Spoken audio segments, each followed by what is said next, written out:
In the latest episode of the anime, we were introduced to Emilia's future trial, where Emilia sees potential futures which may or may not happen. When the episode was airing, Tappei, the author of ReZero, stated that Emilia's future trial can be seen as a preview of things to come. In this video, I'll break down most visions seen in the anime, and what it potentially could refer to in the context of the series. With that stated, a lot of this is theory work and speculation, so take it with a grain of salt, and do keep in mind it will contain massive spoilers. I would like to thank Gormy of Gluttony for correcting some errors I made and offering additional insight. I'll start with the biggest vision that Emilia sees. Emilia is in a destroyed version of the royal palace of Lagunica, stating that she hated someone from the first time she met them. She then stated that maybe they shouldn't have ever met, as she cries. The location of Emilia is in fact, as stated before, the royal palace. The first giveaway is the unique hexagon pattern that has blood splattered over it. And when compared to the royal palace hall, you can see the exact same pattern on the floor. Looking forward, you can also see the stairway leading up to the empty throne, which is in ruin in the trial. Now here's where a few misconceptions come, that this is a scene in Pride If. The answer is actually no. Emilia is talking to someone she met and cared about in the trial, hence why she shed a tear and stated that maybe they shouldn't have met. This is something that Emilia states that she thought about for a long time over and over again, which is confirmed in the light novel adaptation. This means that the target was something Emilia had known for quite some time. In Pride If, Emilia meets Subaru once and then Subaru is killed. Puck is also present and Subaru didn't die in the royal palace. Emilia in Pride If doesn't state that they shouldn't have met. Emilia just asks why Subaru did everything, only for Subaru to state that he loved Emilia. None of these lines or any indication of these events are seen in this vision. Furthermore, Puck is not in the vision, where he's in Pride If. If you've seen my anime only interpretation, I suggested that it could be Subaru. However, there's an even more obvious choice, Sirius, the Sin Archbishop of Wrath. The reason for that is because people speculate that Fortuna is in fact Sirius. So when Sirius first met Emilia, Sirius did then go on to attack Emilia and verbally abused her. To me, this vision is after Emilia finds out that Sirius is Fortuna. Whilst of course she is happy at first, Sirius eventually goes on to kill a lot of people. This is why Emilia states that maybe they shouldn't have met again. This may be why she also sheds a tear, because deep down she does care for her mother, but now Fortuna is twisted. This is actually very similar to season 1 when Emilia freezes Beetlejuice and she starts crying. This could be the same thing. Emilia also likes Fortuna's hair ornament, which makes sense because she may have removed it and put it on Sirius's body after killing Sirius. Again, this is wild speculation, but apart from that, there is only one other person that it could be, and thanks to Gormy of Gluttony for telling me this, but it could be Omega Echidna. The reason for this is we know Omega Echidna could also be a potential candidate for the final boss of ReZero, considering she was resurrected after the events of Arc 4. For those unaware, Omega Echidna is Echidna in Ryuzu Shima's body, essentially taking the body over and renaming herself Omega. Many times Emilia tried to form a bond with Echidna during the trials, but Echidna always retaliated with abuse. We also know that the witches will appear in Arc 11, and this seems to be the endgame vision where Emilia is stated to be older in the light novel, and therefore it's possible that Omega Echidna is in fact the enemy that Emilia hates. Moving on to the vision of Aldebaran stating that he couldn't kill someone. This is most likely Al speaking to Satella in some form. We know that Aldebaran knows Satella from the Sunlight on the Water side story, in which Al sees an apparition of Satella. We know that Satella's goal is to be killed.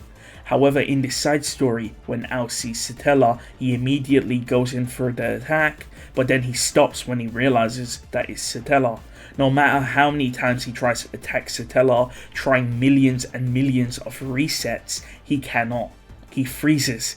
This is his regret. He's weak because he cannot kill Satella, thus failing to make Satella's dream come true, and therefore he repents. One scene is Subaru stating that Reinhardt can only be a hero, before thanking Reinhardt for saving him in a melancholic, sad manner. Due to the nature of this scene, it may be in Arc 8 that this scene occurs, due to the Felt Camp appearing. We also know that Tappei said it would be a spoiler if he stated what Reinhardt would do if he had to essentially crush a country that posed a threat to Lagunica. This could technically then take place at the end of Arc 7 due to the potential coup in Wallachia. We know that Russell Fellow stated a new emperor could bypass the non-aggression pact that Wallachia has with Lagunica, so potentially Reinhardt might arrive to Wallachia to destroy Wallachia at some point. With that stated, in the light novel there's an extra bit of dialogue beforehand, and many people believe it's also part of the same scene. You can see that Subaru states that the kid is their enemy, confirming Reinhardt's opinion, and then Subaru states that the kid is still a kid. This is pure crack theory, but if this was at the end of Arc 7, or maybe even in Arc 8, this may be after Louis Arneb, the Sin Archbishop of Gluttony, gets redeemed as a character. As we know, she is a kid, and could be the only potential kid enemy that Reinhardt may see as a threat due to her being in the Witch Cult. Keep in mind, Reinhardt would attempt to fight any Sin Archbishop as he perceives him to be an enemy. Subaru confirms that yes, she is technically an enemy, but she's a kid, maybe finally realizing that people can change, even the Sin Archbishops. Again, it's a crack theory, but just keep it in mind, because that's the only potential kid enemy I can think of. Maybe the other potential enemy is Spinks, but again, I'm not sure. The following vision is stated by Ram. Again, Ram is a passive character, and the only people she directly hates are members of the Witch Cult. That means that the person that she wanted to kill would have had to redeem themselves. It cannot be Roswaal since this is a future trial, and at this point Ram doesn't want to kill Roswaal, so it cannot be him. That means it must be a future character we meet. In Arc 6, Ram specifically tested Lai Batting Kaitos to see if he cared about his siblings. Lai was selfish and Ram killed him, showing no mercy. Ram also met Louis Arneb and told Subaru to not bind her up. It could potentially be that Ram would go on to forgive Louis Arneb despite her being a member of the Witch Cult and also being related to one of the people that ate Rem's name and memories. Again, this is a crack theory, but this is the most viable explanation for who Ram could potentially hate and then forgive. Another interpretation is that it's Aldebaran, but as stated in my Did Al Destroy Ram's Village video, it's obvious that Al has no involvement in the destruction of the Oni village. Furthermore, in Ram's flirting refusal, Ram did bump into Aldebaran and didn't really react to him, so maybe Ram actually needs to see Aldebaran's face, because we do know that Al does know who Ram is. Either way, that's something to just keep in mind, but my personal prediction is that she is actually referring to Louis Arneb, the Sin Archbishop of Gluttony.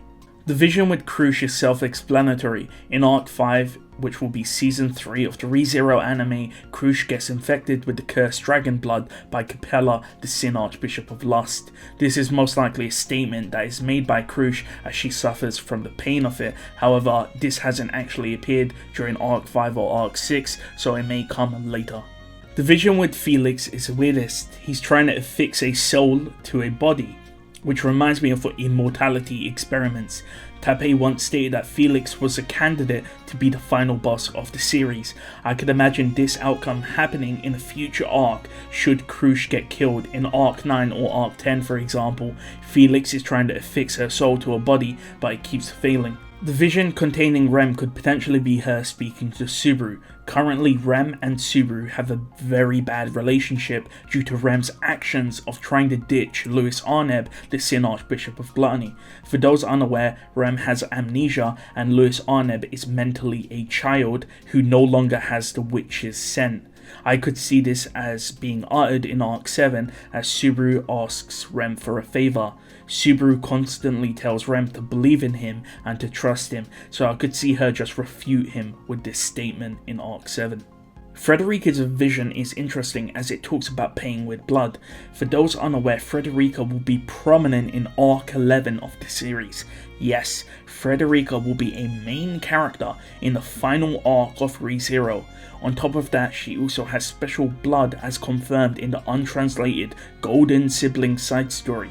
So this statement may be referring to Frederica requiring to sacrifice her blood for its unique effect on dragons, albeit since this is most likely Arc 11, content is very hard to predict. The next one is Garfiel's vision, where he stated he will kill Subaru. Even in Gluttony If, where Subaru was bad and killed most people, Garfield wasn't as hostile as he is here. The only way Garfield would want to kill Subaru is if Subaru was behind a plot which endangered someone like Frederica. This may be a crack theory, but it may be related to Frederica atoning with her blood in Arc 11. Maybe Frederica has to die and Subaru allows it to happen and Garfield holds Subaru responsible. Again, it's a wild theory, but as stated before, even in Gluttony If, when Subaru was bad, Garfield didn't want to kill Subaru at all, so something drastic must happen later on. Felt's vision about crushing obstacles in her way is like her go-to expression of speech when it comes to anything that stands in her way. This will most likely happen during Arc 8 when the Felt camp takes the center stage, most likely against Capella, the Sin Archbishop of Lust. Roswaal's vision about having people alongside him has been stated to have been said in early Arc 6, however when looking through the web novel and Japanese light novel this was not said at all, so this line may come later, potentially during Arc 7 since Roswaal makes an appearance, or potentially in Arc 11 near the end of the series. Anastasia's vision may be something that could get said in Arc 7. We know that she cares deeply for Echidna and Julius, and the whole reason why she went into her ode, or her soul, was to avoid being influenced by the effects of the authority of gluttony when Julius's name was eaten in Arc 5. Anastasia is greedy and she doesn't want to lose things, and it seems that the reason for that is that she believes that losing people like Echidna or Julius will make her lonely, most likely reminding her of back when she was alone when she was younger. I feel like after the events of Arc 6, this may be something that she states in Arc 7 or potentially in a future chapter based on her. Julius's vision has happened in Arc 6. Well, kind of. There's an internal monologue in Arc 6, Chapter 28, Julius's named chapter, where words similar to those displayed in Emilia's trial are stated in an internal monologue. Apart from this, it hasn't verbally been stated, but it does appear in an internal monologue, so do keep that in mind. The vision containing Wilhelm will most likely be a further final confrontation between Reinhardt and Wilhelm. For those unaware, the reason why Theresia Van Astria died was due to Reinhardt gaining the divine protection of the Sword Saint, which caused her to then die. This is something that Wilhelm blames Reinhardt for because Reinhardt stole the divine protection. Especially after the events of Arc 5, where Reinhardt killed the reanimated Theresia Van Astria and he did not repent for his actions. Wilhelm then went on to essentially disown Reinhardt. Assuming Wilhelm is talking to Reinhardt, calling him a thief for stealing Theresia's life and divine protection, which caused her to die, he's also unable to wield the dragon sword reed without something, implying that Reinhardt may lose his divine protection of the Sword Saint and therefore may become unable to wield the dragon sword, hence why Wilhelm says that he cannot draw the sword. This has been implied by Tappei that Reinhardt may lose his divine protections or die, or his Sword Saint divine protection may move to someone else. This would be the resulting exchange in Arc 8 or more should something happen. Priscilla's vision is her winning. It could be the royal selection, for example in Gluttony If, which takes place after the events of Arc 4, so it is in the future of the main continuity. Priscilla actually does win the royal selection in the Gluttony If route. This may be from that personal If route, or it could be also something that happens in Arc 7 should Priscilla become the Empress of Wallachia. There are 3 more visions which don't really have any importance. It's Otto's, Petra's and Rom's. And we know Otto will appear in Arc 7, so he states that he should be left in the Witch Cult Cave and left for dead. Again, that may be in Arc 7. Again, there's not much we can really glean from these visions. Petra and Rom will make an appearance in, I believe, Arc 8. Arc 8 for Rom because he's part of the Felt Camp, and Petra will confess her love to Subaru at some point in a later arc. So do keep that in mind. Like, they don't really add much, to be honest. But that will be it for this video. Let me know if you agree or disagree. If you like ReZero content, feel free to subscribe. And thank you to my channel members. But I'll see you guys next time.